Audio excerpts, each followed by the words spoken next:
അപ്പോസ്തല പ്രവർത്തികൾ 26-ാമത്തെ അധ്യായം 27, 28, 29 വാക്യങ്ങളിൽ എഴുതിയിട്ടുണ്ട്. അഗ്രിപ്പ രാജാവേ, പ്രവാചകന്മാരെ വിശ്വസിക്കുന്നു എന്ന് ഞാൻ അറിയുന്നു എന്ന് പറഞ്ഞു. അഗ്രിപ്പ പൗലോസിനോട്, ഞാൻ ക്രിസ്ത്യാനിയായി തീരുവാൻ നീ എന്നെ അല്പം കൊണ്ട് സമ്മതിപ്പിക്കുന്നു എന്ന് പറഞ്ഞു. അതിന് പൗലോസ്, നീ മാത്രമല്ല, ഇന്ന് എൻ്റെ പ്രസംഗം കേൾക്കുന്നവരെല്ലാവരും അല്പം കൊണ്ടാകട്ടെ അധികം കൊണ്ടാകട്ടെ ഈ ചങ്ങല ഒഴികെ എന്നെപ്പോലെ ആകണം എന്ന് ഞാൻ ദൈവത്തോട് അപേക്ഷിക്കുന്നു എന്ന് പറഞ്ഞു. വിശുദ്ധ ബൈബിളിനകത്ത് അപ്പോസ്തല പ്രവൃത്തി 26, 27, 28 അധ്യായങ്ങൾ അപ്പോസ്തലനായ പൗലോസ് ശ്ലീഹ കടന്നുപോയ 3 വ്യത്യസ്തമായ അനുഭവങ്ങളാണ്. പ്രത്യേകിച്ച് ഇന്നത്തെ ഈ സാഹചര്യങ്ങൾ കണക്കിലെടുത്തുകൊണ്ട് ഈ ഒരു ഭാഗത്ത് നിന്ന് സംസാരിക്കുവാൻ പരിശുദ്ധാത്മാവ് പ്രേരണ തന്നു. കഴിഞ്ഞ 7-6 ദിവസങ്ങളും വ്യത്യസ്തമായ വിഷയങ്ങൾ ഉപവാസ പ്രാർത്ഥനയിൽ കർത്താവ് നമ്മളോട് സംസാരിച്ചു. ഇന്ന് ഈ വിഷയം ദൈവത്തിൻ്റെ ആത്മാവ് ഇടപെടുന്നതിൻ്റെ പിറകിൽ സ്വർഗത്തിലെ കർത്താവിന് ഭയങ്കര ഒരു പദ്ധതിയുണ്ട്. അത് ജീവിതമെന്ന് പറയുന്നത് തന്നെ ഒരു യാത്രയാണ്. Life is A journey. ജീവിതം ഒരു യാത്രയാണ്. ആ യാത്രയിൽ ഒരു വഴി മാത്രമല്ല, ഒരു റോഡ് മാത്രമല്ല. ജീവിതം എന്ന യാത്രയിൽ ഒത്തിരി റൂട്ടുകൾ നമ്മൾ എടുക്കേണ്ടതായിട്ടുണ്ട്. ഉയർച്ചയുടെ, താഴ്ചയുടെ, വളവുകൾ, കയറ്റങ്ങൾ, ഇറക്കങ്ങൾ ഒക്കെ നമ്മുടെ മുൻപിലുണ്ട്. നമ്മുടെ മുമ്പിൽ വരുന്ന എല്ലാ വഴികളെയും നാം എടുത്തേ പറ്റത്തുള്ളൂ, നാം ഡ്രൈവ് ചെയ്തേ പറ്റത്തുള്ളൂ, യാത്ര ചെയ്തേ പറ്റത്തുള്ളൂ. പണ്ടാരോ പറഞ്ഞതുപോലെ മരിക്കുന്നത് വരെ ജീവിച്ചേ പറ്റത്തുള്ളൂ. ജീവിക്കുന്നവർ കർത്താവിന് വേണ്ടി ജീവിക്കുക. ആ ജീവിതം എന്ന് പറയുന്നത് ഒരു യാത്രയാണ്, ഒരു ജേണിയാണ്. എപ്പോഴും സ്ട്രെയിറ്റ് റോഡുകൾ മാത്രമല്ല, വളവുകളും തിരിവുകളും ഏറ്റവും ഇറക്കവും ഒക്കെ നമ്മുടെ ജീവിതത്തിൽ ഉണ്ടാകും. ഹല്ലേലൂയ. പ്രത്യേകിച്ച് ഈ 2020 എന്ന വർഷത്തിൽ കർത്താവ് വലിയൊരു തഴയ്ക്കുന്ന അനുഭവം. നീതിമാൻ പന പോലെ തഴയ്ക്കും, ദേവദാരു പോലെ വളരും. എപ്പോഴും ഒരു വൃക്ഷം തഴയ്ക്കുന്നത് നമുക്കറിയാം. ഒരു റോസായുടെ ചെടി കമ്പ് ഇങ്ങനെ നീണ്ടു നിന്നാൽ അതങ്ങനെ അങ്ങ് പോകത്തേ ഉള്ളൂ. പക്ഷെ അതിനെ ഒന്ന് ചെത്തിവിട്ടാൽ, ഒന്ന് വെട്ടിവിട്ടാൽ അത് പൊട്ടിക്കിളിർക്കും. അപ്പോഴാണ് ശരിക്കും തഴപ്പ് വരുന്നത്, അല്ലേ? അതാ കർത്താവ് യേശുക്രിസ്തു പറഞ്ഞത്, നിങ്ങൾ അധികം ഫലം കായ്ക്കേണ്ടതിന് ഞാൻ നിങ്ങളെ അധികം ചെത്തി വെടിപ്പാക്കുന്നു. നമ്മുടെ ജീവിതത്തിലെ ശോധനകൾ, പ്രതിസന്ധികൾ, കഷ്ടതകൾ, വെല്ലുവിളികളെല്ലാം നമ്മൾ അധികം തഴയ്ക്കുവാൻ വേണ്ടിയാണ്, അധികം വളരുവാൻ വേണ്ടിയാണ്, അധികം ഫലമുണ്ടാകാൻ വേണ്ടിയാണ്. അല്ലെങ്കിൽ യേശു അങ്ങനെ പറയില്ല. അധികം ഫലം കായ്ക്കേണ്ടതിന്, അധികമായി തഴയ്ക്കേണ്ടതിന് ഞാൻ അതിനെ ചെത്തി വെടിപ്പാക്കുന്നു. നമ്മളെ കർത്താവ് വിശുദ്ധീകരണത്തിലേക്ക് നടത്തുമ്പോൾ അതിനെ ഏൽപ്പിക്കുന്നവർക്കായി ദൈവത്തെ സ്തുതിക്കുകയാണ്. നോക്കുക, അപ്പോസ്തല പ്രവൃത്തി 26-ാം അധ്യായത്തിൻ്റെ 27, 28, 29 വാക്യങ്ങളിൽ ബൈബിൾ പറയുന്നു, അഗ്രിപ്പ രാജാവേ, പ്രവാചകന്മാരെ വിശ്വസിക്കുന്നെന്ന് ഞാൻ അറിയുന്നു എന്ന് പറഞ്ഞു. അഗ്രിപ്പ പൗലോസിനോട്, ഞാൻ ക്രിസ്ത്യാനിയായി തീരുവാൻ നീ അല്പം കൊണ്ട് സമ്മതിപ്പിക്കുന്നു എന്ന് പറഞ്ഞു. അതിന് പൗലോസ്, നീ മാത്രമല്ല, എൻ്റെ പ്രസംഗം കേൾക്കുന്നവരെല്ലാവരും അല്പം കൊണ്ടാകട്ടെ അധികം കൊണ്ടാകട്ടെ ഈ ചങ്ങല ഒഴികെ എന്നെ പോലെ ആകണം എന്ന് ഉത്തരം പറഞ്ഞു. ഒരു രാജ്യത്തിലെ പ്രഥമ പുരുഷന്റെ മുമ്പിൽ, ഭരണാധികാരിയുടെ മുൻപിൽ അറസ്റ്റ് ചെയ്യപ്പെട്ട് പൗലോസിനെ കൊണ്ടുവന്ന് നിർത്തിയിരിക്കുകയാണ്. താൻ അറസ്റ്റ് ചെയ്യപ്പെട്ടത് സുവിശേഷ നിമിത്തവും കർത്താവിൻ്റെ വചനവും നിമിത്തവുമാണ്. ദൈവത്തെ ആരാധിച്ചതിനാലും സത്യസുവിശേഷം പ്രസംഗിച്ചതിനാലും കർത്താവിൻ്റെ വചനം ലോകമെമ്പാടും എത്തിച്ചതിനാലുമാണ്. ഈ സാഹചര്യത്തിൽ അഗ്രിപ്പ എന്ന രാജാവ് പൗലോസിനെ ന്യായം വിസ്തരിക്കുമ്പോൾ, ചോദ്യം ചെയ്യുമ്പോൾ, അവിടെ വേണമെങ്കിൽ പൗലോസിനൊരു കോംപ്രമൈസ് സ്റ്റേറ്റ്മെന്റ് പറയാം. അഗ്രിപ്പായോ, ഞാൻ സമ്മതിക്കുന്നു, എനിക്ക് തെറ്റുപറ്റിപ്പോയി, അല്ലെങ്കിൽ ഇനി ഞാൻ സുവിശേഷം പ്രസംഗിക്കുകയല്ല, ഞാൻ ഇനി പട്ടണത്ത് നിൽക്കുകയല്ല, ഞാൻ ഇവിടുന്ന് പൊയ്ക്കൊള്ളാം എന്നൊക്കെ വേണമെങ്കിൽ പൗലോസിന് പറയാം. പക്ഷേ അങ്ങനൊരു കാര്യമല്ല പൗലോസ് അവിടെ ചെയ്തത്. തന്നെ ചോദ്യം ചെയ്യുന്ന, വെല്ലുവിളിക്കുന്ന, സുവിശേഷത്തിനെതിരെ, താൻ അനുഭവിച്ച വിശ്വാസത്തിനും ദൈവകൃപയ്ക്കുമെതിരെ ചോദ്യം ചെയ്യുന്ന മനുഷ്യനോട് പൗലോസ് പറയുകയാണ്, നീ മാത്രമല്ല, ഇന്ന് എൻ്റെ പ്രസംഗം കേൾക്കുന്നവരെല്ലാം അല്പം കൊണ്ടാകട്ടെ അധികം കൊണ്ടാകട്ടെ ഈ ചങ്ങല ഒഴികെ എന്നെ പോലെ ആകണമെന്ന എൻ്റെ പ്രാർത്ഥന. കണ്ടോ, കർത്താവിൻ്റെ വചനത്തിനും അറിഞ്ഞ സത്യത്തിനും സുവിശേഷത്തിനും വിശ്വാസത്തിനും എതിരെയുള്ള ചോദ്യത്തിൻ്റെ നടുവിൽ, എതിർപ്പിൻ്റെ നടുവിൽ, ആരോപണത്തിൻ്റെ നടുവിൽ, വെല്ലുവിളികളുടെ നടുവിൽ പതറിപ്പോകുന്ന ഒരു മനുഷ്യനെ അല്ല നമ്മളവിടെ കാണുന്നത്. ഉറച്ചു നിൽക്കുന്ന പൗലോസിനെയാണ്. നമ്മുടെ മുമ്പിൽ നിന്ദകളും പ്രശ്നങ്ങളും പ്രതിസന്ധികളും കഷ്ടതകളും വെല്ലുവിളികളും ഒക്കെ വരുമ്പോൾ, ഹല്ലേലൂയ, സകലത്തിൽ ലോക്ക് ചെയ്യുന്ന പോലത്തെ അവസ്ഥകൾ മുമ്പിൽ വരുമ്പോൾ എല്ലാം ഇട്ട് കളഞ്ഞിട്ട് പോകുന്നവരായിട്ടല്ല, അവിശ്വസിക്കുന്നവരായിട്ടല്ല, പിറുപിറുക്കുന്നവരായിട്ടല്ല, ഹല്ലേലൂയ, ചങ്കും നെറ്റിയും കൊടുത്തോണ്ട് ജീവനുള്ള ദൈവത്തിന് വേണ്ടി ധൈര്യത്തോടെ നിൽക്കുവാൻ, ഏത് സാഹചര്യങ്ങൾ വന്നാലും എൻ്റെ ദൈവം എനിക്ക് അനുകൂലമെങ്കിൽ പ്രതികൂലം ആരുമില്ലെന്നുള്ള ബോധ്യത്തിൽ ജീവിക്കുവാൻ നമുക്ക് കഴിയണം. എന്നാൽ പൗലോസ് അപ്പോസ്തലൻ അവിടെ എടുത്ത ഡിസിഷന്റെ മുൻപിൽ, അവിടെ എടുത്ത തീരുമാനത്തിന്റെ മുൻപിൽ, എന്താണ് അഗ്രിപ്പ എടുത്ത തീരുമാനം? ആ ഭരണാധികാരി എടുത്ത തീരുമാനമെന്ന് പറയുന്നത് പൗലോസിനെ ശിക്ഷ വിധിച്ചുകൊണ്ട് ഇത്താലിക്ക്, ഇപ്പോൾ നമ്മൾ കാണുന്ന കേട്ടുകൊണ്ടിരിക്കുന്ന രാജ്യമായ ഇറ്റലി എന്ന രാജ്യത്തിലേക്ക് പൗലോസിനെ അവിടുത്തെ ജയിലിൽ, റോമിലെ കാരാഗ്രഹത്തിൽ അടയ്ക്കാനായിട്ട് വിടണം എന്നാവശ്യപ്പെടുന്നു. ഈ ഇറ്റലി എന്ന് പറയുന്ന രാജ്യത്തിലാണ് പൗലോസിന്റെ ശിരച്ഛേദനം നടന്നത്. പൗലോസിനെ തല വെട്ടിക്കൊന്നത്, പത്രോസിനെ തല കീഴായി കുരിശിച്ചത്, നൂറുകണക്കിന് അപ്പോസ്തലന്മാരുടെ, വിശുദ്ധന്മാരുടെ രക്തം വീണത്, പൗലോസ് അപ്പോസ്തലൻ മൃഗയുദ്ധം ചെയ്തത്. ആ സ്ഥലത്തേക്ക് പൗലോസിനെ വിടാനായിട്ട് തീരുമാനമാകുക. 27-ാം അധ്യായത്തിന്റെ 1 മുതലുള്ള വാക്യങ്ങൾ. ഞങ്ങൾ കപ്പൽ കയറി ഇറ്റലിയിലേക്ക് പോകണം എന്ന് കൽപ്പനയായപ്പോൾ പൗലോസിനെയും മറ്റ് ചില തടവുകാരെയും ഔഗസ്ത്യ പട്ടാളത്തിലെ ശതാധിപനായ യൂലിയോസിനെ ഏൽപ്പിച്ചു. അങ്ങനെ ഞങ്ങൾ ആസ്യ കര പറ്റി ഓടുവാനുള്ള ഒരു അദ്രമുത്യ കപ്പലിൽ കയറി നീക്കി. തെസ്സലോനിക്കയിൽ നിന്നുള്ള മക്കദോനിയക്കാരനായ അരിസ്തർഹോസും ഞങ്ങളോടുകൂടെ ഉണ്ടായിരുന്നു. അങ്ങനെ ഞങ്ങൾ കപ്പൽ കയറി ഇറ്റലിക്ക് പോകണമെന്ന് കൽപ്പനയായപ്പോൾ പൗലോസിനെയും മറ്റു ചില തടവുകാരെയും ഔഗത്യോസ് പട്ടാളത്തിലെ ശതാധിപനായ യൂലിയോസിനെ ഏൽപ്പിച്ചു. നോക്കുക, അങ്ങനെ പൗലോസിനെയും കൂടെ ഉള്ളവരെയും ഒരു കപ്പലിനകത്ത് കയറ്റി അവരൊന്നിച്ച് ഇറ്റലിക്ക്, റോമിലേക്ക് പോവുകയാണ്. എന്തിനു വേണ്ടിയാണ്? പൗലോസ് അപ്പോസ്തലനെ അവിടുത്തെ കാരാഗ്രഹത്തിൽ അടയ്ക്കുവാൻ, അവിടെ ജയിലിലാക്കുവാൻ. എന്നാൽ ഈ യാത്രയിൽ അവർക്ക് പ്രതിസന്ധികൾ ഉണ്ടായി. വാക്യം 4 അവിടെ എഴുതിയിരിക്കുന്നു, അവിടെ നിന്ന് ഞങ്ങൾ നീക്കി കാറ്റ് പ്രതികൂലമാകിയാൽ കുപ്രോസ് ദ്വീപിന്റെ മറപറ്റി ഓടി. ഞാൻ ഇന്ന് ഈ ഓൺലൈനിൽ ഈ ലൈവായിട്ട് എന്നെ കണ്ടുകൊണ്ടിരിക്കുന്ന, ഇതിനെ ദൈവവചന ശുശ്രൂഷയെ ഗൗരവത്തോടെ കാണുന്ന എൻ്റെ മാന്യ പ്രിയപ്പെട്ട ദൈവജനത്തോട് പറയട്ടെ, ഒന്നാമത് അവർക്കടിച്ച കാറ്റിൻ്റെ മുകളിൽ അവർക്ക് വന്ന അനുഭവം, കാറ്റ് പ്രതികൂലമാകയാൽ. അപ്പം നമുക്ക് പറയാൻ കഴിയും പ്രതികൂലത്തിൻ്റെ കാറ്റ്, അല്ലേ? ഒരു പ്രതികൂലത്തിൻ്റെ കാറ്റ് അവരുടെ മുമ്പിലേക്ക് അടിക്കുവാൻ തുടങ്ങി. എന്നാൽ അടുത്ത വാക്യത്തിൽ നമുക്ക് കാണാൻ കഴിയുന്നത് 8-ാമത്തെ വാക്യമാണ്. 8-ാമത്തെ വാക്യത്തിൽ അവർ കരപറ്റി പ്രയാസത്തോടെ ലസ്യ പട്ടണത്തിന്റെ സമീപത്ത് ശുഭ തുറമുഖം എന്ന പേരുള്ള സ്ഥലത്തെത്തി.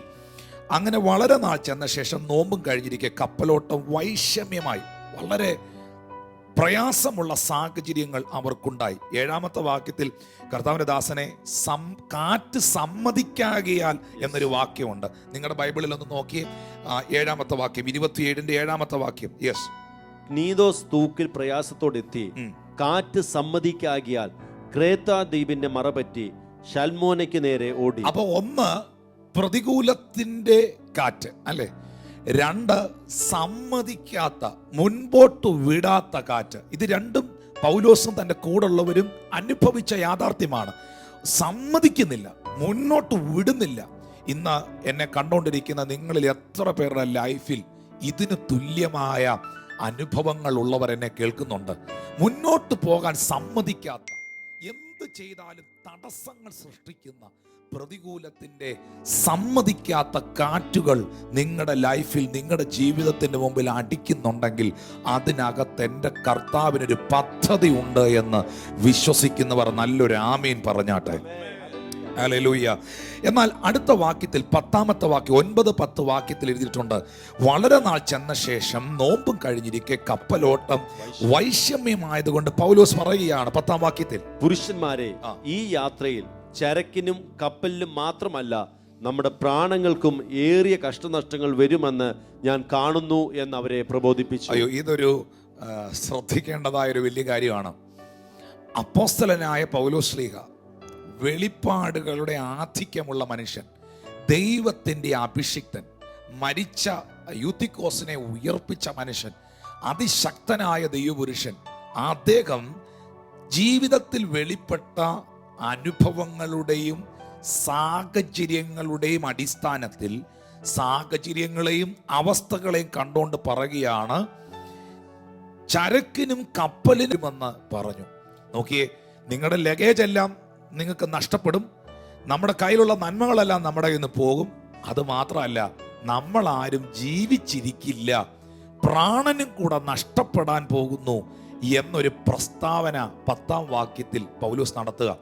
സാധാരണ ഒരു വ്യക്തി പറയുന്ന വാക്കിൻ്റെ പ്രാധാന്യതയല്ല ദൈവത്തിൻ്റെ അഭിഷിക്തനായ കൃപാദാനങ്ങളാൽ ദൈവത്താൽ ഉപയോഗിക്കപ്പെടുന്ന ദൈവപുരുഷനായ പൗലോസ് പറയുന്നത്. പക്ഷെ പൗലോസ് ഇവിടെ പറയുന്നത് ലഗേജ് നഷ്ടപ്പെടാൻ പോകുന്നു, നമ്മളെല്ലാം മരിക്കാൻ പോകുന്നു, വലിയ പ്രതിസന്ധികൾ ഉണ്ടാകാൻ പോകുന്നു എന്ന് പറഞ്ഞതിൻ്റെ കാരണം വെളിപ്പെട്ട പ്രതികൂലത്തിൻ്റെയും സമ്മതിക്കാത്ത കാറ്റിൻ്റെയും ഒക്കെ നടുവിൽ മനസ്സ് വല്ലാതെ തകർന്ന് സാഹചര്യങ്ങൾ കണ്ടോണ്ട്, എൻ്റെ ഭാഷയിൽ പറഞ്ഞാൽ ആ നിരാശയിൽ നിന്നാണ് പൗലോസ് ഈ വാക്ക് പറയുന്നത്.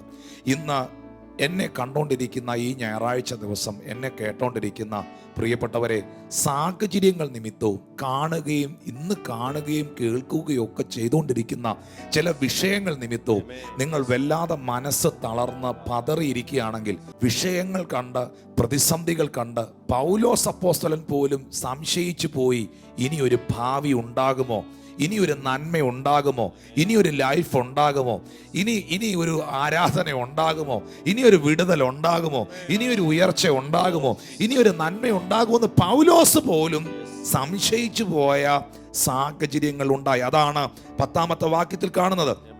എന്നാൽ 14-ാമത്തെ വാക്യത്തിലേക്ക് വരുമ്പോൾ കുറച്ച് കഴിഞ്ഞിട്ട് അതിന് വിരോധമായി ഈശാനമൂലൻ എന്ന കൊടുങ്കാറ്റടിച്ചു. നോക്കിയേ, പ്രതികൂലത്തിന്റെ കാറ്റ് കഴിഞ്ഞു, സമ്മതിക്കാത്ത കാറ്റ് കഴിഞ്ഞു, അനുവദിക്കാത്ത കാറ്റ് കഴിഞ്ഞു. ഇതെല്ലാം കഴിഞ്ഞിട്ട് ബൈബിൾ പറയുന്നു, വിരോധമായി വെളിപ്പെട്ട ഈശാനമൂലൻ എന്ന കൊടുങ്കാറ്റ് അടിച്ചു. 17-ാമത്തെ വാക്യത്തിൽ വ്യക്തമാക്കുന്നു, അത് മണൽത്തിട്ടമേൽ അകപ്പെടുമെന്ന് പേടിച്ച്, ചേർന്ന് പറയാമോ, ഭയപ്പെട്ട് പേടിച്ച് അവർ പായി ഇറക്കി, അതും അങ്ങനെ പാറിപ്പോയി. അവസാനത്തെ കച്ചിത്തുരുമ്പെന്ന പോലെ അവരുടെ കയ്യിൽ ഒരു പായി ഉണ്ടായിരുന്നു, അത് വലിച്ചു കെട്ടി രക്ഷപ്പെടുവാൻ വേണ്ടി. പക്ഷേ അതും കാറ്റെടുത്തോണ്ട് പോയി, ആ പായും അവർക്ക് നഷ്ടപ്പെട്ടു. നമ്മുടെ ഭാഷയിൽ പറഞ്ഞാൽ ഏറ്റവും ഒടുവിലത്തെ ആശയും പ്രതീക്ഷയും അവർക്ക് നഷ്ടമായി പോയി. നോക്കിയേ, 20-ാമത്തെ വാക്യത്തിൽ അത് വ്യക്തമായിട്ട് എഴുതിയിട്ടുണ്ട്, വളരെ നാളായി സൂര്യനെയോ നക്ഷത്രങ്ങളെയോ കാണാതെ വല്ലാതെ കൊടുങ്കാറ്റ് അടിച്ചുകൊണ്ടിരിക്കാൻ ഞങ്ങൾ രക്ഷപ്പെടുമെന്ന ആശയൊക്കെയും അറ്റുപോയി. എന്നെ കേൾക്കുന്നവരെ, എത്ര പ്രസക്തമായ ഒരു കാര്യമാണ് ഇന്നത്തെ സാഹചര്യവുമായി ബന്ധപ്പെട്ട് ഈ വചനം. മനുഷ്യന്റെ ആശയൊക്കെയും അറ്റുപോകുന്ന സാഹചര്യം, പ്രതീക്ഷകളൊക്കെയും കൈവിട്ടു പോകുന്ന സാഹചര്യം, എല്ലാം നമ്മുടെ കൈവിട്ടു പോകുകയാണോ, എല്ലാം നമ്മുടെ പ്രതീക്ഷകൾക്ക് വിപരീതമായി സംഭവിക്കുകയാണോ എന്ന് ചിന്തിച്ചു പോകുന്ന സാഹചര്യം. അങ്ങനെയുള്ള സാഹചര്യങ്ങളുടെ നടുവിൽ അങ്ങനെ ചിന്തിക്കുന്നവർ ഇന്നെ കണ്ടുകൊണ്ടിരിക്കുന്നുണ്ടെന്ന് എനിക്കറിയാം.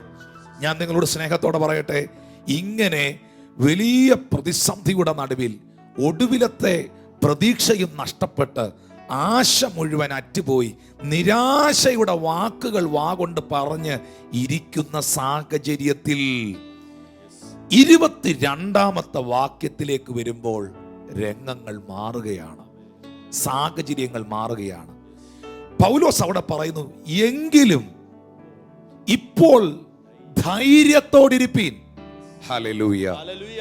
ഞാൻ നിങ്ങളോട് അപേക്ഷിക്കുന്നു, കപ്പലിനല്ലാതെ നിങ്ങളിൽ ആരുടെയും പ്രാണന് ഹാനി വരികയില്ല. 22-ാം വാക്യത്തിൽ നിന്ന് പൗലോസ് പറയുകയാണ്, ഇപ്പോഴും നിങ്ങൾ ധൈര്യത്തോടിരിപ്പീൻ. ആ വാക്യം ശ്രദ്ധിക്കണം. എങ്കിലും എന്തായി അവിടെ എങ്കിലും എന്നുള്ള വാക്യം ഉപയോഗിച്ചിരിക്കുന്നതെന്നറിയാമോ? എങ്കിലും പ്രതികൂലത്തിന്റെ കാറ്റുണ്ടെങ്കിലും, അനുവദിക്കാത്ത മുന്നോട്ട് വിടാത്ത പ്രശ്നങ്ങൾ ഉണ്ടെങ്കിലും, പ്രയാസങ്ങൾ ഉണ്ടെങ്കിലും, കഷ്ടനഷ്ടങ്ങൾ ഉണ്ടെങ്കിലും, വൈറസിന്റെ ബാധ ലോകത്തിലെല്ലാം ഉണ്ടെങ്കിലും, പലരും പ്രതിസന്ധിയിലായിരിക്കുന്നെങ്കിലും, പുറത്തിറങ്ങാൻ പോലും കഴിയാത്ത സാഹചര്യങ്ങൾ ഉണ്ടെങ്കിലും, എങ്കിലും ഇപ്പോൾ ധൈര്യത്തോടിരിപ്പീൻ. ഹല്ലേലൂയ. ഇതാരോടൊക്കെ കർത്താവ് പറയുന്നു, നിങ്ങളുടെ അകത്തെ ഭയം നിങ്ങളെ വിട്ടുപോകട്ടെ, നിങ്ങൾ ധൈര്യത്തോടിരിപ്പീൻ. ഹല്ലേലൂയ. പൗലോസ് അവിടെ വ്യക്തമാക്കുന്നു, അവിടുത്തെ സാഹചര്യത്താൽ കപ്പലിനല്ലാതെ നിങ്ങളുടെ ആരുടെയും പ്രാണന് ഹാനി വരികയില്ല. ഇന്ന് ഈ ഓൺലൈനിൽ കാണുന്ന എത്ര പേർ ആ വാക്കിനൊരു ആമീൻ പറയും? നിങ്ങളുടെ ആരുടെയും പ്രാണന് ഹാനി വരികയില്ല.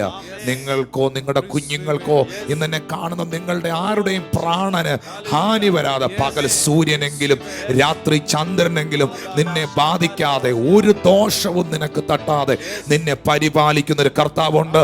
ഇന്ന് ഈ ലൈവിൽ എന്നെ കണ്ടുകൊണ്ടിരിക്കുന്നവർ അതിനൊരു ആമീൻ പറഞ്ഞാട്ടെ. കർത്താവ് നിങ്ങളെ സഹായിക്കട്ടെ.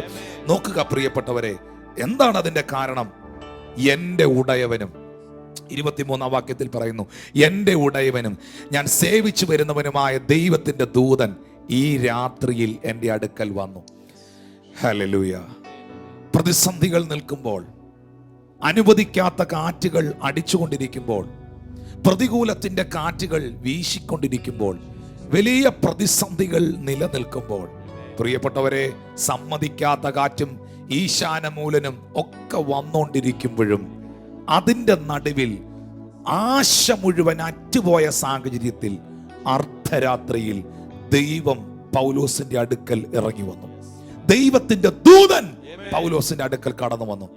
എപ്പോഴും ഓർക്കണം, നമ്മുടെ പ്രതീക്ഷകളൊക്കെ കൈവിടുന്ന സമയത്ത്, നമ്മുടെ അവസാനത്തെ ഐറ്റവും തീരുന്ന സമയത്ത്, ഇനി നമ്മളെ കൊണ്ടൊന്നും ചെയ്യാൻ പറ്റുകയില്ലെന്ന് ചിന്തിക്കുന്ന സാഹചര്യത്തിൽ ആ രാത്രിയിൽ ദൈവം ഇറങ്ങി വന്നു. അവൻ നിങ്ങളെ തക്ക സമയത്ത് ഉയർത്തേണ്ടതിന് അവൻ്റെ ബലമുള്ള കൈക്കീഴിൽ താണിരിക്കുവാൻ കർത്താവിൻ്റെ വചനം നമ്മെ പഠിപ്പിക്കുന്നു. ആ രാത്രിയിൽ കർത്താവിൻ്റെ ദൂതൻ പൗലോസിന്റെ അടുക്കൽ വന്നിട്ട് പറയുകയാണ്, പൗലോസേ, ധൈര്യത്തോടിരിക്കുക.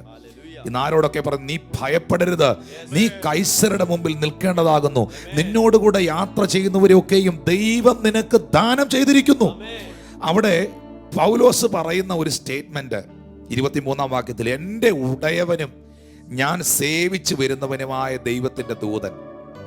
ലോകത്തിൻ്റെ വിവിധ ഭാഗങ്ങളിൽ, ഓസ്ട്രേലിയയിലും എറണാകുളത്തും തിരുവല്ലയിലും ട്രിവാൻഡ്രത്തും കേരളത്തിൻ്റെ കൊട്ടാരക്കരയിലും വിവിധ സ്ഥലങ്ങളിൽ, അമേരിക്കയിലും നിങ്ങളായിരിക്കുന്ന സ്ഥലങ്ങളിൽ ഈ സഭായോഗം കാണുന്ന, എന്നെ ശ്രദ്ധിക്കുന്ന എത്ര പേർക്ക് വിശ്വാസത്തോടെ ഉറപ്പോടെ പറയാൻ കഴിയും, എനിക്കൊരു ഉടയവനുണ്ടെന്ന്, എനിക്കൊരു ഉടമസ്ഥനുണ്ടെന്ന്.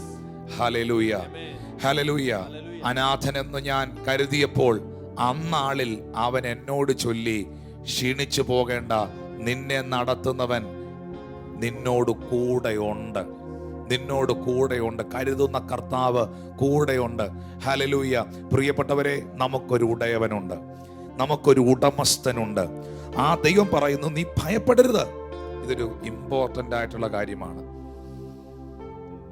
മുന്നിൽ നിന്ന് നയിക്കുന്ന പൗലോസ് ഭയപ്പെട്ടു പോയാൽ പിന്നിൽ നിൽക്കുന്നവരുടെ സ്ഥിതി എന്താകും? എപ്പോഴും അത് ഓർക്കണം. ജീവനുള്ള ദൈവത്തെ സേവിക്കുന്ന, സർവശക്തനാകുന്ന കർത്താവിനെ ആരാധിക്കുന്ന, ദൈവത്തിൻ്റെ ഉള്ളം കരങ്ങളിൽ ഇരിക്കുന്ന ദൈവജനമേ, നിങ്ങൾക്ക് ഇത്രയും ഭയമാണെങ്കിൽ ബാക്കിയുള്ളവരുടെ സ്ഥിതി എന്നായിരിക്കും? ബൈബിൾ പറയുന്ന നീതിമാന്റെ ഗതി ഇതാണെങ്കിൽ പാപിയുടെ അഭക്തന്റെ ഗതി എന്നായിരിക്കും എന്നോർത്തെ. പക്ഷേ I am very sorry to say this, ഞാൻ പറയുന്നത് ക്ഷമിക്കണം, പാപികളെക്കായാലും വെളിയിലുള്ള പലരെക്കായാലും കഷ്ടമാണ് ദൈവമക്കളെന്ന് പറയുന്ന പലരുടെയും ലൈഫ്. അവരെക്കാൾ പേടി ഇവർക്കാം, അവരെക്കാൾ ആശങ്ക ഇവർക്കാം. പക്ഷെ അവരറിയുന്നില്ല അവർ ദൈവത്തിൻ്റെ കരങ്ങളിൽ സുരക്ഷിതരാണെന്ന്. ചേർന്ന് നല്ലൊരു ഹല്ലേലൂയ പറഞ്ഞു. ഹല്ലേലൂയ. ഭയപ്പെടരുത്. നിന്നോടുകൂടെ യാത്ര ചെയ്യുന്നവരൊക്കെയും ദൈവം നിനക്ക് ദാനം ചെയ്തിരിക്കുന്നു. അതുകൊണ്ട് പുരുഷന്മാരെ ധൈര്യത്തോടിരിപ്പീൻ. എന്നോട് അരുളി ചെയ്തതുപോലെ സംഭവിക്കുമെന്ന് ഞാൻ ദൈവത്തെ വിശ്വസിക്കുന്നു. ഇന്ന് ഈ രാത്രിയിൽ, ഈ പകൽക്കാലം, ഈ സഭായോഗത്തിനകത്ത് പരിശുദ്ധാത്മാവ് ഇത് വളരെ ആഴമായി പ്രസ്താവിക്കുകയാണ്, ശക്തമായി നിങ്ങളെ അറിയിക്കുകയാണ്. നിങ്ങൾ ധൈര്യത്തോടിരിപ്പീൻ. കർത്താവ് നിങ്ങളോട് അരുളി ചെയ്തതുപോലെ സംഭവിക്കും. കർത്താവ് നിങ്ങളോട് പറഞ്ഞതേ നടക്കത്തുള്ളൂ. Hallelujah, hallelujah. വഴി ഒരുക്കും അവൻ ആഴികളിൽ, വലങ്കൈ പിടിച്ചെന്നെ വഴി നടത്തും. വാതിലുകൾ പലതും അടഞ്ഞാലും വല്ലഭൻ പുതുവഴിയെ തുറക്കും. ഒരു ആമീൻ പറയാമോ അതിന്? ഹല്ലേലൂയ. ഏതൊക്കെ പ്രതിസന്ധികൾ, വെല്ലുവിളികൾ നിങ്ങളുടെ മുൻപിൽ വന്നാലും കർത്താവ് അതിനകത്ത് നിങ്ങൾക്ക് വേണ്ടി പ്രവർത്തിപ്പാൻ ശക്തനാണ്. നാട്ടുകാർ പറഞ്ഞതല്ല സംഭവിക്കാൻ പോകുന്നത്, ലോകം പറഞ്ഞതല്ല സംഭവിക്കാൻ പോകുന്നത്, പരിഹാസികൾ പറഞ്ഞതല്ല സംഭവിക്കാൻ പോകുന്നത്, അസൂയക്കാരനും വിമർശകനും നിങ്ങളെ നോക്കി പറഞ്ഞതല്ല സംഭവിക്കാൻ പോകുന്നത്. ഹല്ലേലൂയ. കർത്താവ് നമ്മളോട് പറഞ്ഞതുപോലെ, അവൻ നമുക്ക് തന്ന വാഗ്ദത്തം പോലെ സംഭവിക്കും എന്ന് വിശ്വസിക്കുന്നവർ ആമീൻ പറഞ്ഞേ. എൻ്റെ ഭാവി നാട്ടുകാരുടെ കയ്യിലല്ല, എൻ്റെ ഭാവി കുടുംബക്കാരുടെ കയ്യിലല്ല, എൻ്റെ ഭാവി ദുർമന്ത്രവാദിയുടെ കയ്യിലല്ല, എൻ്റെ ഭാവി മന്ത്രവാദിയുടെ കയ്യിലല്ല, എൻ്റെ ഭാവി അസൂയക്കാരൻ്റെ കയ്യിലല്ല, എൻ്റെ ഭാവി ശകുനവാദിയുടെ കയ്യിലല്ല, എൻ്റെ ഭാവി എൻ്റെ കുടുംബക്കാരുടെ കയ്യിലല്ല. എൻ്റെ ഭാവി എല്ലാം എൻ്റെ ദൈവത്തിൻ്റെ കരങ്ങളിൽ സുരക്ഷിതമാണ്. എൻ്റെ ദൈവം എന്നോട് പറഞ്ഞതുപോലെ തന്നെ സംഭവിക്കും. ആകാശവും ഭൂമിയും മാറിയാലും അവന്റെ വാക്ക് മാറത്തില്ല. അതുകൊണ്ട് എന്നെ കേൾക്കുന്ന ശുശ്രൂഷകരെ, എൻ്റെ സഹ ശുശ്രൂഷകരെ, എൻ്റെ ആത്മീയ പുത്രന്മാരെ, പുത്രിമാരെ, സഹോദരങ്ങളെ, ലോകത്തിന്റെ വിവിധ ഭാഗങ്ങളിൽ എന്നെ കാണുന്ന പ്രിയപ്പെട്ടവരെ, അതുകൊണ്ട് എന്തുകൊണ്ട് നിങ്ങൾക്ക് ആ വാഗ്ദത്തം ഉള്ളത് കൊണ്ട്, നിങ്ങൾ നിങ്ങളുടെ കുടുംബം നശിച്ചു പോകത്തില്ലെന്നുള്ള വാഗ്ദത്തം ഉള്ളത് കൊണ്ട് നിങ്ങൾ ധൈര്യത്തോടിരിപ്പീൻ. കർത്താവ് നമ്മളോട് അരുളി ചെയ്തതുപോലെ തന്നെ സംഭവിക്കും. ചേർന്നൊരു നല്ല ഹല്ലേലൂയ പറഞ്ഞേ. എന്നെ കേൾക്കുന്ന വാത്സല്യ സഹോദരി സഹോദരന്മാരെ, ആ വാഗ്ദത്തമാണ് നമ്മുടെ നിക്ഷേപം. ബൈബിൾ പറയുന്നു, സാറയുടെ ഗർഭപാത്രത്തിന്റെ നിർജീവത്വം അബ്രഹാം ഗ്രഹിച്ചിട്ടും തന്റെ ശരീരത്തിന്റെ ബലം ക്ഷയിച്ചത് താൻ അറിഞ്ഞിട്ടും താൻ വിശ്വാസത്തിൽ ക്ഷീണിച്ചില്ല. എൻ്റെ സഹശുശ്രൂഷകരോട്, ലോകമെമ്പാടുമുള്ള ദൈവമക്കളോട് പറയുന്നു, എന്തിലൊക്കെ ക്ഷീണം വന്നാലും, പൈസ സാമ്പത്തിക വിഷയത്തിൽ അല്പ ക്ഷീണം വന്നാലും, ശാരീരിക വിഷയത്തിൽ അല്പ ക്ഷീണം വന്നാലും, പല കാര്യങ്ങൾ അല്പം ഡൗൺ ആയാലും നിങ്ങൾ വിശ്വാസത്തിൽ ക്ഷീണിക്കരുത്. വിശ്വാസത്തിൽ ക്ഷീണിക്കരുത്. ബൈബിൾ പറയുന്ന അബ്രഹാം വിശ്വാസത്തിൽ ക്ഷീണിക്കാതെ വിശ്വാസത്തിൽ ശക്തിപ്പെട്ട് വാഗ്ദത്തം ചെയ്തവൻ പ്രവർത്തിപ്പാൻ ശക്തനെന്നുറച്ചു. അതവന് നീതിയായി കണക്കിട്ടു. ഹല്ലേലൂയ. വഴിയൊരുക്കും അവനാഴികളിൽ, വലങ്കൈ പിടിച്ചെന്നെ വഴി നടത്തും. വഴിയൊരുക്കും അവനാഴികളിൽ, വലങ്കൈ പിടിച്ചെന്നെ വഴി നടത്തും. വാതിലുകൾ പലതും അടഞ്ഞിടിലും വല്ലഭൻ പുതുവഴി തുറന്നിടുമേ. വാതിലുകൾ പലതും അടഞ്ഞിടിലും വല്ലഭൻ പുതുവഴി തുറന്നിടുമേ. നിനക്കാ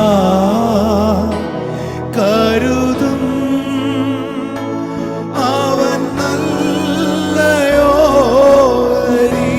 ചേർന്ന് പാടിയേ. നിനക്കാ കരുതും അവൻ നല്ലയോ. വായികൾ തുറന്ന്, ഓ കഷ്ടങ്ങളിൽ നല്ല തുണയേശു, കണ്ണുനീരവൻ തുടയ്ക്കും. ഓ കഷ്ടങ്ങളിൽ നല്ല തുണയേശു, കണ്ണുനീരവൻ തുടയ്ക്കും. വാഗ്ദത്തം നമ്മുടെ നിക്ഷേപമേ. വാഗ്ദത്തം നമ്മുടെ നിക്ഷേപമേ.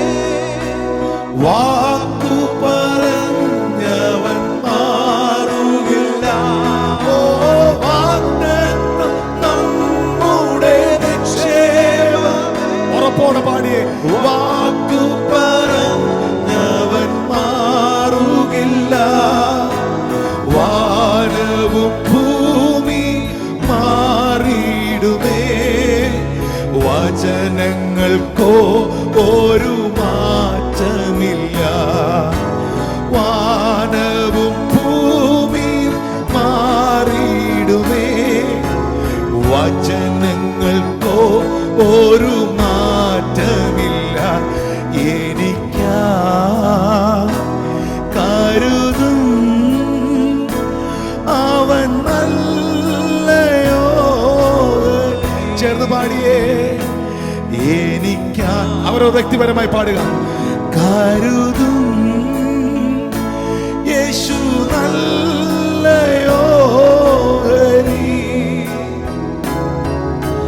കഷ്ടങ്ങളിൽ നല്ല തുണയേശു, കണ്ണുനീരാവൻ തുടയ്ക്കും.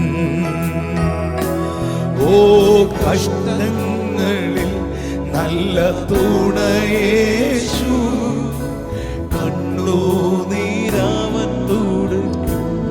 അതുകൊണ്ട് പുരുഷന്മാരെ, നിങ്ങൾ ധൈര്യത്തോടിരിപ്പീൻ. എന്നോട് അരുളി ചെയ്തതുപോലെ തന്നെ സംഭവിക്കുമെന്ന് ഞാൻ ദൈവത്തെ വിശ്വസിക്കുന്നു.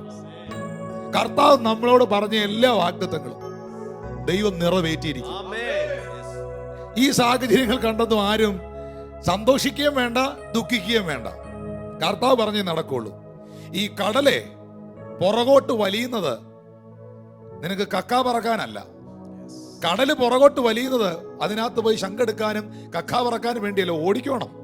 വലിയ സുനാമി വരാൻ പോവാ, വലിയ തിര അടിക്കാൻ പോവാ.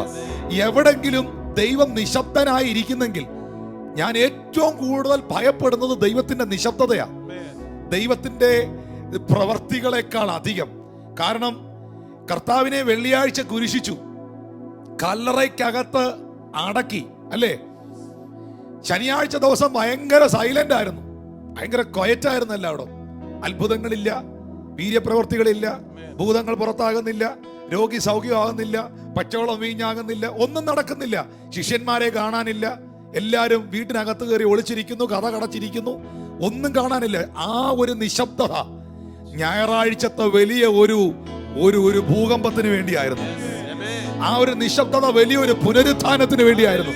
ഞാൻ ദൈവത്തിന്റെ നിശബ്ദത, ദൈവം ചിലടത്ത് സൈലന്റ് ആയിട്ട് ഇരിക്കുന്നെങ്കിൽ ഓർത്തുകൊള്ളുക, വലിയ ചില ദൈവപ്രവർത്തികൾ, ഒരു ഉയർപ്പ് ഉണ്ടാകാൻ പോവുക യേശുവിൻ നാമത്തിൽ. അത് വിശ്വസിക്കുന്നവർ കരങ്ങളെ ഉയർത്തി നല്ലൊരു ഹല്ലേലൂയ പറഞ്ഞേ. ആമേൻ. ബൈബിൾ വ്യക്തമായി പറയുന്നു. അതുകൊണ്ട് പുരുഷന്മാരെ, ഈ വാഗ്ദത്തമുള്ളത് കൊണ്ട് ധൈര്യത്തോടിരിപ്പീൻ. കർത്താവ് നമ്മളോട് പറഞ്ഞതുപോലെ സംഭവിക്കും. നമ്മുടെ ആശയെല്ലാം അറ്റുപോകുമ്പോൾ, നമ്മുടെ പ്രതീക്ഷകളെല്ലാം അസ്തമിക്കുമ്പോൾ നമുക്ക് വേണ്ടി കർത്താവ് ഇറങ്ങുമെന്നേ.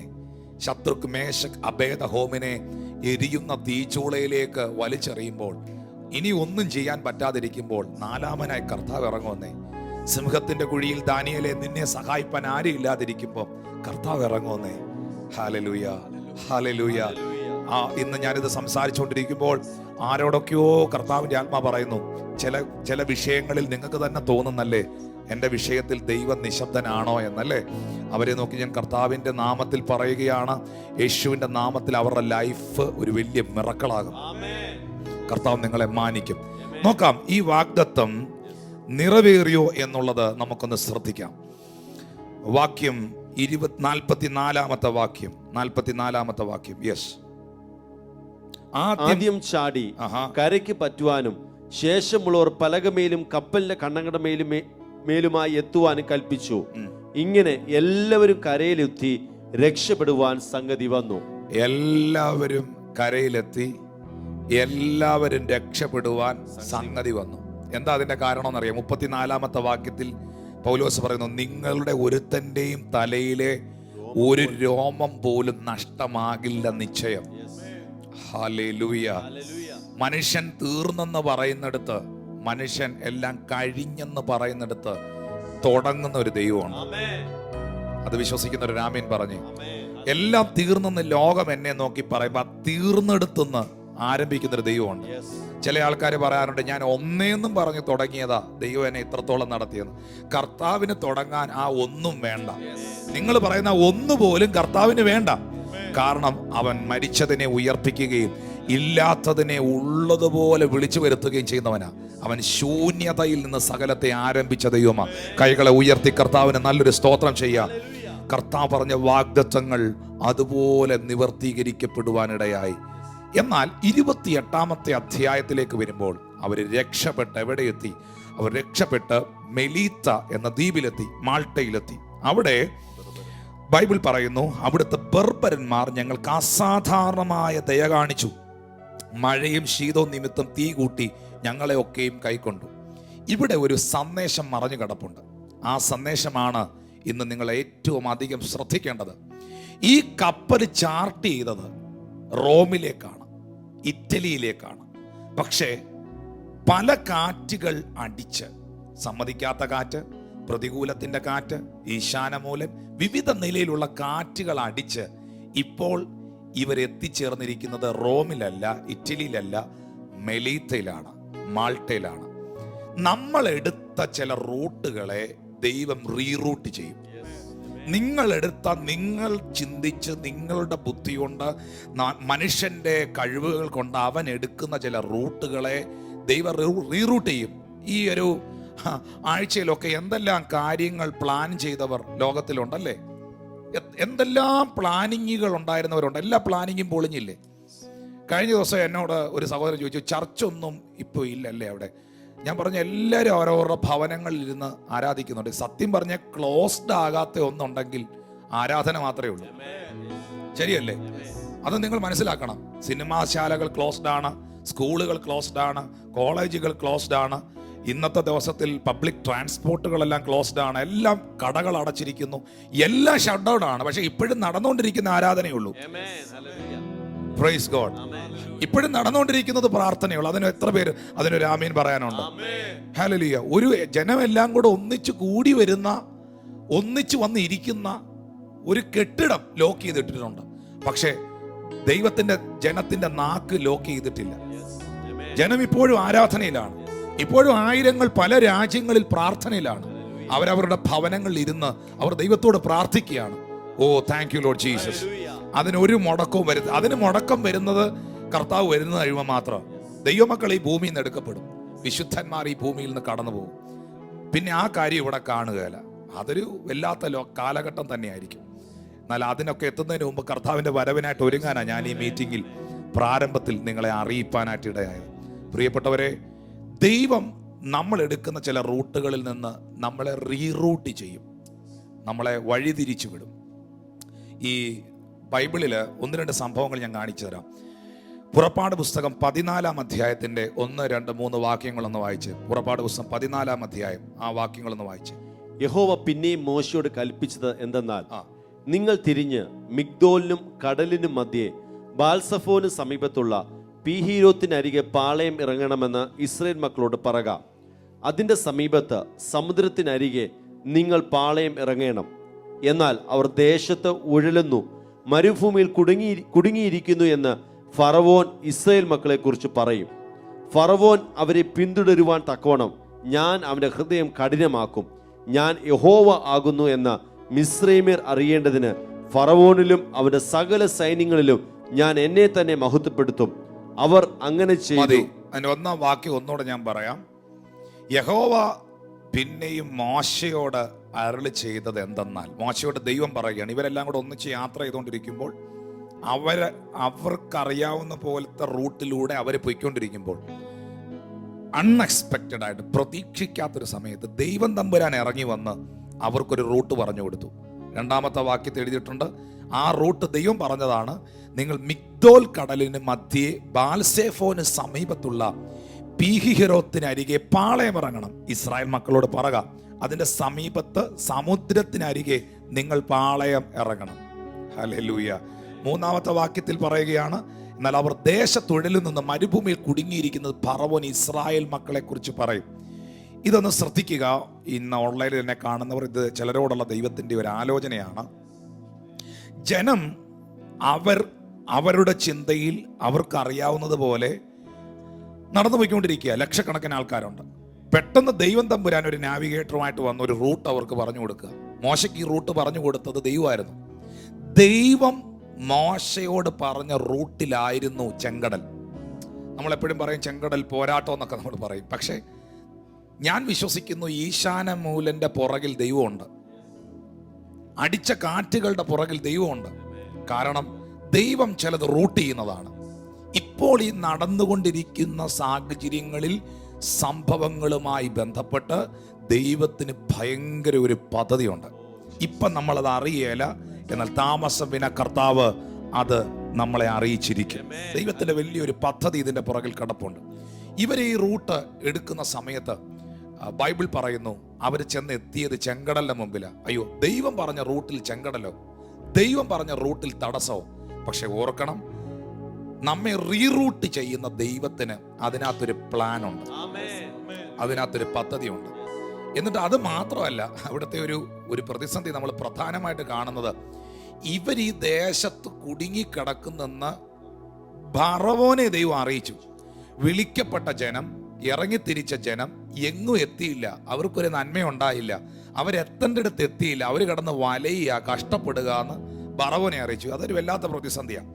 നമ്മൾ അനുഭവിക്കുന്ന പ്രശ്നം നമ്മൾ മാത്രമേ അറിയുന്നുള്ളെങ്കിൽ നമുക്കത് വലിയ പ്രശ്നമുള്ള കാര്യമല്ല. പക്ഷെ നമ്മൾ അനുഭവിക്കുന്ന പ്രശ്നം അറിയണ്ടാത്തവരറിഞ്ഞാൽ അത് പ്രശ്നമുള്ളൊരു കാര്യമാണ്. നമ്മുടെ തകർച്ചയും നിന്ദയും തകർച്ചയും പരാജയം കാണാനൊക്കെ ആഗ്രഹിക്കുന്നവർ നമ്മൾ അനുഭവിക്കുന്ന പ്രതിസന്ധികൾ അറിഞ്ഞു എന്ന് കേൾക്കുമ്പോൾ പലർക്കും വിഷമം ഉണ്ടാകും. ഇവിടെ ഏറ്റവും വിഷമകരമായൊരു കാര്യം നടന്നത്, ഈ സംഭവം വിളിക്കപ്പെട്ടവൻ, ഇറങ്ങിത്തിരിച്ചവൻ മരുഭൂമിയിൽ കുടുങ്ങി ചെങ്കടലിന്റെ മുമ്പിൽ പെട്ടു എന്ന വിവരം ദൈവം തമ്പുരാൻ പോയി ഫറവോനെ അറിയിച്ചു. അപ്പൊ ഫറവോൻ എന്നാ ചെയ്തേ? അവൻ ഇറങ്ങി വന്നു. ഇതിനകത്തെല്ലാം ദൈവത്തിന്റെ പ്ലാനുകളാണ് ഞാൻ കാണുന്നത്. ചെങ്കടലിന്റെ റൂട്ടിൽ ദൈവം അവരെ നടത്തി, ആ വഴി എടുക്കാൻ പറഞ്ഞു. മുമ്പിൽ ചെങ്കടൽ വന്നപ്പം ഇറങ്ങിത്തിരിച്ച ഇസ്രായേൽ ജനം പറഞ്ഞു, ഇതിന്റെ മുമ്പിൽ കൊല്ലാനാണോ ഞങ്ങളെ കൊണ്ടുവന്നേ? മിസ്രൈമിലെങ്ങും ശവക്കുഴി ഇല്ലാഞ്ഞ് ഇവിടെ ഞങ്ങളെ അടക്കാനാണോ കൊണ്ടുവന്നത്? ഇത് ഞങ്ങളുടെ അവസാനമാണോ എന്നവർ പറഞ്ഞു. പക്ഷേ അതിനകത്ത് തമ്പുരാൻ ഒരു പ്ലാൻ ഉണ്ടായിരുന്നു. ഇവർ ഈ ചെങ്കടലിന്റെ മുമ്പിൽ വരുന്നു, മുമ്പോട്ട് പോകാൻ കഴിയാത്ത സാഹചര്യം ഉണ്ടാകുന്നു. ദൈവം അത് ഫറവോനെ അറിയിക്കുന്നു. ഫറവോനും സൈന്യവും മുഴുവൻ ആൾക്കാരും ഇറങ്ങി വരുന്നു. ഫറവോൻ ഇറങ്ങി വരണം. ഇറങ്ങി വന്നാൽ മാത്രമേ ദൈവം ഇവരെ കൊണ്ട് ഈ റൂട്ട് എടുപ്പിച്ചതിൻ്റെ ദൈവിക ഉദ്ദേശം, പദ്ധതി നിറവേറത്തുള്ളൂ. ഇത്രയും സൈന്യത്തെ, ഫറവോനെയും ജനത്തെ ഒന്നിച്ച് കുഴിച്ചിടാൻ, ഒന്നിച്ച് തീർക്കാൻ ദൈവം കണ്ട സ്ഥലമായിരുന്നു ചെങ്കടൽ. അതിനു വേണ്ടിയാണ് വേറൊരു റൂട്ടിൽ പൊയ്ക്കൊണ്ടിരുന്ന ആൾക്കാരോട് ഈ റൂട്ട് എടുക്കാൻ ദൈവം പറഞ്ഞത്. എപ്പോഴും ഓർക്കുക, കർത്താവ് നമുക്കൊരു വഴി കാണിക്കുന്നെങ്കിൽ, ദൈവം ചിലയിടത്തു നിന്നൊക്കെ പറിച്ചു മാറ്റി ചിലയിടത്ത് കൊണ്ട് വെക്കുന്നെങ്കിൽ, ദൈവം ചില നമ്മൾ പ്രതീക്ഷിക്കാത്ത റൂട്ടിലൂടെ നമ്മളെ കൊണ്ടുപോകുന്നെങ്കിൽ, അതിനകത്ത് സ്വർഗത്തിലെ ദൈവത്തിന് ഭയങ്കരമായൊരു പദ്ധതിയുണ്ട്. കർത്താവിന് അതിനകത്ത് വ്യക്തമായൊരു പ്ലാനുണ്ട്. അത് വിശ്വസിക്കുന്നവർ കർത്താവിന് സ്തോത്രം ചെയ്ത്. ഇറ്റലിയിലേക്ക്, റോമിലേക്ക് പോകേണ്ട കപ്പൽ മെലീത്തായിൽ എത്തിയതിൽ ഒരു പ്ലാനുണ്ട്. കാരണം അത് റോമിൽ എത്തുകയാണെങ്കിൽ ഇവരെല്ലാം കൂടെ പോയി ജയിലിൽ കിടക്കേണ്ടതാണ്. പക്ഷെ മാൾട്ടയിൽ, മെലീത്തയിൽ ഇത് വന്ന് ചേർന്നത് കൊണ്ടാണ് ഒരു വലിയ റിവൈവൽ, ഒരു വലിയ ഉണർവ് ആ പട്ടണത്തിലുണ്ടായത്. അവിടെ എഴുതിയിട്ടുണ്ട്, ഇവർ പലകമേലൊക്കെ പിടിച്ച മറുകരയിലെത്തിയത്. വാഗ്ദത്തം ഉള്ളവന് ലക്ഷ്യസ്ഥാനത്തെത്താൻ എത്തിക്കുമെന്ന് പറഞ്ഞെടുത്ത് ദൈവത്തിന് എത്തിക്കാൻ വലിയ കപ്പൽ വേണമെന്നില്ല. വാഗ്ദത്തം ഉള്ളവനെ രക്ഷപ്പെടാൻ പലക മതി. ദൈവം അവനെ എത്തിച്ചിരിക്കും. നിങ്ങളെ എത്തിക്കേണ്ടടുത്ത് കർത്താവ് എത്തിച്ചിരിക്കും. നിങ്ങളുടെ കുഞ്ഞുങ്ങളുടെ മേൽ, നിങ്ങളുടെ കുടുംബത്തിന്റെ മേൽ, സഭയുടെ മേലുള്ള വാഗ്ദത്തങ്ങളെ ദൈവം നിറവേറ്റിയിരിക്കും. ഉറപ്പുള്ള ദൈവമക്കളൊന്ന് ഉറക്കെ ഹല്ലേലൂയ പറഞ്ഞ് ശബ്ദമുയർത്തി കർത്താവിനെ സ്തുതിച്ച് ഹല്ലേലൂയ. എന്നാൽ അവിടുത്തെ ബർബരന്മാർ, അവിടുത്തെ ആൾക്കാർ ഇവരോട് അസാധാരണമായ ദയ കാണിച്ചു. ദേശത്തിന്റെ ഫേവർ അവർക്കുണ്ടായി. യേശുവിന്റെ നാമത്തിൽ ഞാൻ നിങ്ങളെ നോക്കി പറയുന്നു, നിങ്ങൾ പാർക്കുന്ന സ്ഥലത്തിന്റെ, പാർക്കുന്ന ദേശത്തിന്റെ അനുകൂലത നിങ്ങൾക്കുണ്ടാകട്ടെ. എന്നാൽ അവിടെ ഒരു സംഭവം ഉണ്ടായി. എല്ലാവരും നല്ല തണുപ്പുള്ള സ്ഥലമാണ്. ഇവർ ഇത്രയും ദിവസം 10-14 ദിവസം വെള്ളത്തിൽ കഴിഞ്ഞവരാ. വലിയ തണുത്ത് വിറച്ച ഇവിടെ വന്ന് കയറുന്നേ. ഇവർ തീ കൂട്ടി, എല്ലാവരും തീ കൂട്ടി ആ തീയുടെ ചൂടേൽക്കാൻ വട്ടവിരിക്കുമ്പം പൗലോസ് അപ്പോസ്തലൻ പോയി കുറച്ച് വിറക് പെറുക്കി. പൗലോസ് എടുത്ത വിറകിനകത്തൊരു അണലി ഉണ്ടായിരുന്നു. അത് പൗലോസിന്റെ കയ്യെ ചുറ്റി. ആ ജന്തു അവന്റെ കയ്യെ ചുറ്റി. വേറെ ആരും എടുത്ത വിറകിൽ അണലി ഇല്ലായിരുന്നു, പൗലോസ് എടുത്ത വിറകിലായിരുന്നു അണലി. ഞാനിവിടെ ഒരു ചിന്തിക്കേണ്ടതായ ഒരു കാര്യം പറയട്ടെ. അഗ്രിപ്പ രാജാവിൻ്റെ ന്യായവിസ്താരവും പ്രതിസന്ധിയും കഴിഞ്ഞപ്പം പ്രതികൂലത്തിൻ്റെ കാറ്റ് കഴിഞ്ഞപ്പം സമ്മതിക്കാത്ത കാറ്റിൻ്റെ പ്രശ്നം കഴിഞ്ഞപ്പം ഈശാനമൂലൻ. ഇങ്ങനെ ഒന്നിന് പിറകെ ഒന്നായി പ്രതിസന്ധികളെ അതിജീവിച്ച ഇപ്പം മെലീത്തയിലെത്തി. അവിടെ എത്തിയപ്പോൾ ദാ അടുത്ത പ്രശ്നം, കയ്യിൽ ദാ അണലി ചുറ്റിയിരിക്കുന്നു. ഒന്ന് കഴിയുമ്പോൾ ഒന്ന്, ഒന്നിന് പിറകെ ഒന്നെന്ന വെണ്ണം ഒരിടത്ത് അഴിക്കുമ്പോൾ അടുത്തിടം കുരുങ്ങുന്നത് പോലത്തെ വിഷയങ്ങൾ നിങ്ങളുടെ മുമ്പിൽ വരുന്നെങ്കിൽ നിങ്ങളോട് കർത്താവ് പറയുന്നു, നിന്നെ കുറിച്ച് ദൈവത്തിനൊരു സ്പെഷ്യൽ പർപ്പസ് ഉണ്ട്. ഇതൊന്നും നിനക്ക് ഒരിക്കലും ഒരു ദോഷം വരുത്തില്ല. അഗ്രിപ്പാവിന് എന്തെങ്കിലും ചെയ്യാൻ പറ്റിയില്ല, പേടിപ്പിക്കാനേ പറ്റിയുള്ളൂ. സമ്മതിക്കാത്ത കാറ്റിനും പ്രതികൂലത്തിന്റെ കാറ്റിനും ഈശാനമൂലനും അവരെ തകർക്കാൻ പറ്റിയില്ല. കാറ്റൊക്കെ അടുപ്പിച്ചൊന്ന് വരട്ടാനേ പറ്റിയുള്ളൂ. ഇവിടെ ദാ മെലീത്തയിൽ വന്നപ്പം കൈക്കകത്ത് അണലി കയറി ചുറ്റി. അതിനെ പൗലോസ് തീയിലോട്ട് കുടഞ്ഞു ദൂരെ കളഞ്ഞു. അതിനെന്തെങ്കിലും ചെയ്യാൻ പറ്റിയോ? ഒന്നും ചെയ്യാൻ പറ്റിയില്ല. സാഹചര്യങ്ങളെ കണ്ടും അനുഭവങ്ങളെ കണ്ടും ഭയപ്പെടാതെ എനിക്ക് എൻ്റെ ദൈവം അനുകൂലമാണെന്ന് വിശ്വസിക്കുന്നവരുടെ ഹല്ലേലൂയ പറഞ്ഞേ. ബൈബിൾ വ്യക്തമായി പറയുന്നു, അവിടെ പൗലോസ് അനേകർക്ക് സൗഖ്യം കൊടുത്തു. പുബ്ലിയോസിന്റെ അപ്പൻ അതിസാരവും പനിയും പിടിച്ച് കിടപ്പായപ്പോൾ പൗലോസ് അടുക്കൽ ചെന്ന് കൈവച്ച് അവനെ സൗഖ്യമാക്കി. ഹല്ലേലൂയ. നിങ്ങളുടെ കരങ്ങൾ അനേകരുടെ സൗഖ്യത്തിന് കാരണമാകട്ടെ. നിങ്ങളുടെ ലൈഫ് അനേകരുടെ വിടുതലിന് കാരണമാകട്ടെ. 10ാമത്തെ വാക്യത്തിൽ എഴുതിയിട്ടുണ്ട്, അവരും ഏറിയ സമ്മാനം തന്ന് ഞങ്ങളെ മാനിച്ചു. പറയാറുണ്ട്, എനിക്കായി കരുതാമെന്നുരച്ചവനെ എനിക്കൊട്ടും ഭയമില്ല നനച്ചിടുമ്പോൾ. ഭക്ഷണമില്ലാതെ വാടി കുഴഞ്ഞിടുമ്പോൾ ഭക്ഷണമായി കാഹനന്റെ അരികിൽ വരാറുണ്ട്. പൗലോസിന്റെയും അവരുടെ കയ്യിലുള്ള എല്ലാ നന്മകളും നഷ്ടപ്പെട്ടു. എല്ലാം ലഗേജ് എല്ലാം കളഞ്ഞു, ഫുഡൊന്നും ഇല്ല. അവർക്ക് ഒത്തിരി നാശനഷ്ടങ്ങൾ ഉണ്ടായി. പക്ഷേ ആഴ്ചകൾക്കകത്ത്, ദിവസങ്ങൾക്കകത്ത് അവർക്ക് നഷ്ടപ്പെട്ടതെല്ലാം അവർക്ക് ദൈവം തിരികെ കൊടുത്തു. അവർക്ക് വേണ്ടതെല്ലാം തന്നവരെ ആ രാജ്യം മാനിച്ചു. അവർക്ക് വേണ്ടതെല്ലാം കയറ്റി കൊടുത്തു. ഇന്ന് എന്നെ കണ്ടുകൊണ്ടിരിക്കുന്ന വിശ്വസിക്കുന്ന ദൈവജനത്തോട് സ്നേഹത്തോടെ പറയുന്നു, എനിക്കും നിങ്ങൾക്കും നഷ്ടപ്പെട്ടതിനെയെല്ലാം തിരികെ തരുന്നൊരു കർത്താവാണ്. നഷ്ടപ്പെട്ട വർഷങ്ങൾ ദൈവം നിങ്ങൾക്ക് തിരികെ തരും. നഷ്ടപ്പെട്ട ആരോഗ്യം ദൈവം നിങ്ങൾക്ക് തിരികെ തരും. നഷ്ടപ്പെട്ട സകലതും കർത്താവ് നിങ്ങൾക്ക് തിരികെ തരും. അഗ്രിപ്പ വന്നാലും ഈശാനമൂലൻ വന്നാലും കൊടുങ്കാറ്റടിച്ചാലും അണലി കയ്യെ ചുറ്റിയാലും സകലത്തിന്റെ മുകളിലും ജയം തരുന്നൊരു കർത്താവ് നമുക്ക് വേണ്ടി ജീവിക്കുന്നുണ്ട്. അത് വിശ്വസിക്കുന്നവർ കൈകളെ ഉയർത്തി കർത്താവിനെന്ന് സ്തോത്രം ചെയ്ത് ആ കൈകളെ ഒന്ന് അടിച്ച് കർത്താവിനെന്ന് നന്ദി പറഞ്ഞ് ആ കൈകളൊന്ന് അടിച്ച് ചേർന്ന് ഈ സഭായോഗത്തിൽ കർത്താവിനെ ഒന്ന് സ്തുതിച്ചേ. Hallelujah. Thank you Lord Jesus. Hallelujah. ശബ്ദമുയർത്തി വായ്കൾ തുറന്ന് ആമേൻ. എന്നോട് എൻ്റെ ദൈവം അരുളി ചെയ്തതുപോലെ, എൻ്റെ കർത്താവ് എന്നോട് അരുളി ചെയ്തതുപോലെ സംഭവിക്കും. ആമേൻ, ആമേൻ. ഹല്ലേലൂയ. വാഗ്ദത്തം ചെയ്തവൻ വാക്കുമാറുമോ? വാഗ്ദത്തം ചെയ്തവൻ വാക്കുമാറുമോ? ഇല്ല, ഇല്ല, ഒരിക്കലുമില്ല. ഇല്ല, ഇല്ല, ഒരിക്കലുമില്ല. അവൻ വാക്കുമാറുമില്ല. അറിയാവുന്ന ചേർന്ന് പാടിയേ. വാഗ്ദത്തം ചെയ്തവൻ വാക്കുമാറുമോ? ആമേൻ. ഹല്ലേലൂയ. ആമേൻ. വാക്കുമാറുമോ? ഇല്ല, ഇല്ല, ഒരിക്കലുമില്ല. ഇല്ല, ഇല്ല, ഒരിക്കലുമില്ല. അവൻ വാക്കുമാറുകില്ല. അവൻ വാക്കുമാറുകില്ല. കരം എന്റെ മേലുയർന്നാലും ഉറ്റവർ പോലും ശത്രുക്കൾ പോലെ എന്റെ നേരെ തിരിഞ്ഞെന്നാലും എന്നെ തകർപ്പാൻ ശത്രുവിൻ കരം എന്റെ മേലുയർന്നാലും ഉറ്റവർ പോലും ശത്രുക്കൾ പോലെ എന്റെ നേരെ തിരിഞ്ഞെന്നാലും വായി തുറന്ന് പാടിയേ. ഇല്ല, ഇല്ല ഞാൻ പതറുകയില്ല, ഇല്ല ഇല്ല ഞാൻ തളരുകയില്ല, ഇല്ല ഇല്ല ഞാൻ പതറുകയില്ല, ഇല്ല ഇല്ല ഞാൻ തളരുകയില്ല. എൻ്റെ യേശു ജീവിക്കുന്നു, എൻ്റെ യേശു ജീവിക്കുന്നു. വായി തുറന്ന വാഗ്ദത്തം, വാഗ്ദത്തം ചെയ്തവൻ വാക്കുമാറുമോ, വാഗ്ദത്തം ചെയ്തവൻ വാക്കുമാറുമോ. അതിരങ്ങൾ തുറന്ന് ഇല്ല ഇല്ല ഒരിക്കലുമില്ല, ഇല്ല ഇല്ല ഒരിക്കലുമില്ല. അവൻ വാക്കുമാറുകില്ല, അവൻ വാക്കുമാറുകില്ല.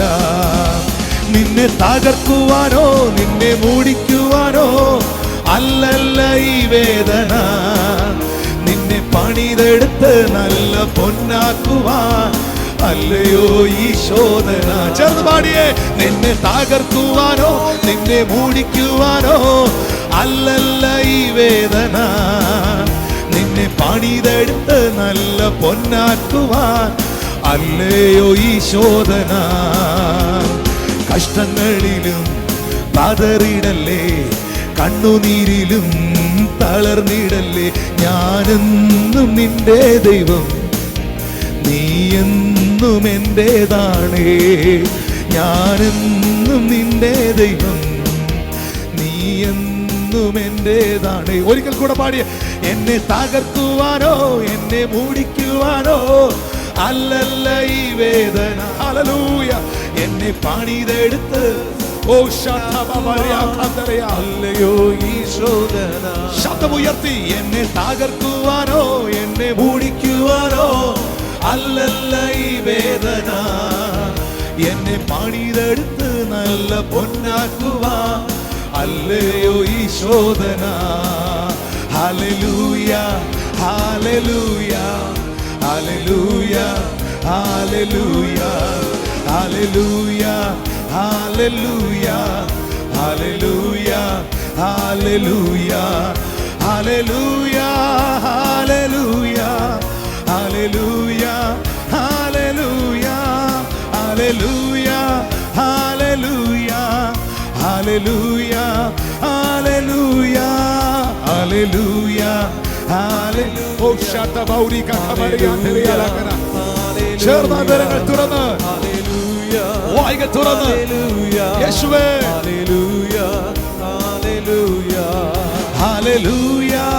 ഓ hallelujah hallelujah hallelujah hallelujah hallelujah hallelujah hallelujah hallelujah hallelujah hallelujah hallelujah hallelujah hallelujah hallelujah hallelujah. ഉറ്റോരു മൂടയോരും തള്ളിക്കളഞ്ഞു, കുറ്റം മാത്രം പറഞ്ഞങ്ങു രസിക്കുമ്പോഴും. ഉറ്റോരു മൂടയോരും തള്ളിക്കളഞ്ഞു, കുറ്റം മാത്രം പറഞ്ഞങ്ങ് രസിക്കുമ്പോഴും. നീ മാത്രമാണ് എന്നെ ഉയർത്തിയത്, സന്തോഷത്തോടെ ഞാൻ ആരാധിക്കുന്നു. നീ മാത്രമാണ് എന്നെ ഉയർത്തിയത്, സന്തോഷത്തോടെ ഞാൻ ആരാധിക്കുന്നു. ഓ ഹല്ലേലൂയ ഹല്ലേലൂയ നമ്മുടെ യേശു ജീവിക്കുന്നു. ഉറപ്പോടെ പറഞ്ഞേ. ഓ ഹല്ലേലൂയ ഹല്ലേലൂയ നമ്മുടെ യേശു ജീവിക്കുന്നു. കാലുകളേറെ കുറെ വഴുതിപ്പോയി, ഒരിക്കലും ഉയരില്ല എന്നു നനച്ചു. കാലുകളേറെ കുറെ വഴുതിപ്പോയി, ഒരിക്കലും ഉയരില്ല എന്നു നനച്ചു. എന്റെ നിലവുകൾ ദൈവം മാറ്റി എഴുതി, പിന്നെ കാൽ വഴുതുവാൻ. ഓ ഹല്ലേലൂയ ഹല്ലേലൂയ നമ്മുടെ യേശു ജീവിക്കുന്നു. ഓ ഹല്ലേലൂയ യെസ് ഹല്ലേലൂയ നമ്മുടെ യേശു ജീവിക്കുന്നു. ഒരിക്കൽ കൂടെ പാടിയേ. വാഗ്ദത്തം ചെയ്തവൻ വാക്കുമാറുമോ, വാഗ്ദത്തം ചെയ്തവൻ വാക്കുമാറുമോ. ഇല്ല ഇല്ല ഒരിക്കലുമില്ല, ഇല്ല ഇല്ല ഇല്ല ഒരിക്കലുമില്ല. അവൻ വാക്കുമാറുകില്ല. യേശു വാക്കുമാറുകില്ല. യേശു വാക്കുമാറുകില്ല. യേശു വാക്കും എന്നോട് കർത്താവ് അരുളി ചെയ്തതുപോലെ സംഭവിക്കുമെന്ന് ഞാൻ ദൈവത്തെ വിശ്വസിക്കുന്നു. എന്റെ ഉടയവനായ എന്റെ ദൈവത്തിന്റെ ദൂതൻ ഈ രാത്രിയിൽ എന്റെ അടുക്കൽ വന്നു. പൗലോസേ, ഭയപ്പെടരുത്, നീയും നിന്റെ കൂടെയുള്ളവരെയും ഞാൻ സംരക്ഷിക്കും. ഹല്ലേലൂയ. കർത്താവേ, ഇന്ന് ഈ സഭായോഗത്തിൽ, ഈ ആരാധനയിൽ എന്നെ കാണുന്ന കേൾക്കുന്ന സകലരുടെ ഉള്ളത്തിൽ നിന്റെ ആത്മാവിന്റെ ശക്തിയും നിന്റെ സാന്നിധ്യവും അവിടുന്ന് പകർന്നതിനായി സ്തോത്രം. നിന്റെ ജനത്തെ ഞാൻ അനുഗ്രഹിച്ച് പ്രാർത്ഥിക്കുന്നു. ഇവരുടെ വിഷയങ്ങൾ എന്തു തന്നെയെങ്കിലും, ഇവരുടെ ആവശ്യങ്ങൾ എന്തു തന്നെയെങ്കിലും അതിന്റെ മേൽ അങ്ങയുടെ അത്ഭുതകരം ഇന്ന് പകൽ ചലിക്കുന്നതിനായി സ്തോത്രം. ദൈവത്തിന്റെ ആത്മാവേ, നിന്റെ പ്രവൃത്തി അവരുടെ മേൽ വെളിപ്പെടുത്തണമേ. രോഗികൾക്ക് നീ സൗഖ്യത്തെ കൊടുക്കണമേ. ആവശ്യങ്ങളുടെ മധ്യ അങ്ങ് ഇറങ്ങി വരണമേ. യഹോവയിൽ പ്രത്യാശ വയ്ക്കുക, ധൈര്യപ്പെട്ടിരിക്കുക. നിന്റെ ഹൃദയം ഉറച്ചിരിക്കട്ടെ. അതെ, യഹോവയെങ്കിൽ പ്രത്യാശ വയ്ക്കുക എന്ന് തിരുവെഴുത്തിൽ കാണുന്നത് പോലെ നിന്റെ ജനത്തെ അവിടുന്ന് ബലപ്പെടുത്തി അനുഗ്രഹിക്കണമേ.